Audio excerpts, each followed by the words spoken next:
Once upon a time, in the country, there was a king who was very good and took care of his people. He had a beautiful daughter whose stories of beauty and virtue spread throughout the country. One day, the princess was walking in the garden when suddenly a genie appeared.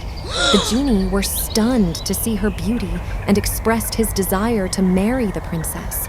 The princess was shocked to see the genie. The soldiers conveyed this news to the king. The king immediately ran away to the garden, and the genie said to the king, "I have fallen in love with your daughter. I will marry her." King got very worried and started begging the jinn to release my daughter. But the genie was not ready to leave the king's daughter under any circumstances. The king pleaded that there is no way that you should leave my daughter. So the genie thought, and said that there may be one case. I will ask you 3 riddles. If you answer them, I'll go forever. But if you don't answer my riddles, I will marry the princess and take her away. He told the king his first riddle. I speak without a mouth and hear without ears. I have no body, but I come alive with the wind. After telling this, he said that I will come tomorrow and get the answer. If I don't get the answer, then I will marry the princess and take her away tomorrow. By saying that, the genie were disappeared. King was very worried. He asked his ministers and advisors to find an answer to the riddle, but no one succeeded. When everyone got tired, the minister said that he had heard many stories about the intelligence of a young man. If you don't have any objection, call him and ask for the answer to the riddle.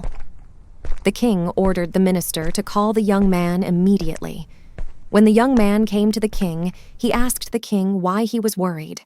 The king narrated the whole story to him and asked him to answer the riddle. After hearing this, the young man got lost in thought, and he said that the answer is echo. The king was happy to hear the answer and thanked the young man and kept him in the palace as a royal guest. The next day, when the genie came, the king gave him answer to his riddle. The genie got angry and said, "This time I will ask the riddle. You will not be able to answer, and you will marry me to the princess tomorrow. The riddle is, I am taken from a mine and shut in the wooden case from which I am never released.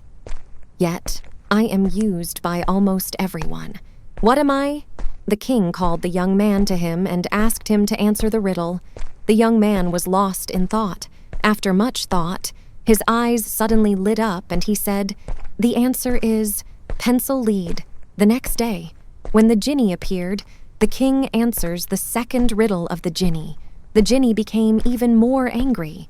He said that, "Now I will ask you such a difficult riddle that you will not be able to answer, and I will take the princess." The king got scared. "I am always hungry. I must always be fed. The finger I touch will soon turn red. What am I?" After telling riddle, genie disappeared.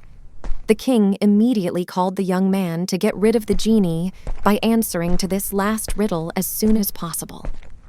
When the king told the riddle to the young man was also worried. He asks for time to think and says, "Tomorrow I will give you an answer to this riddle." The young man was deep in thought in his room when suddenly his eyes fell on the corner of his room.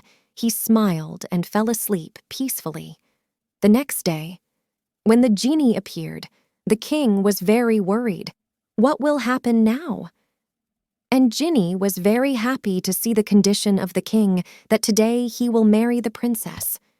Suddenly, the young man came there and addressed the genie and said that the answer of your riddle is of fire.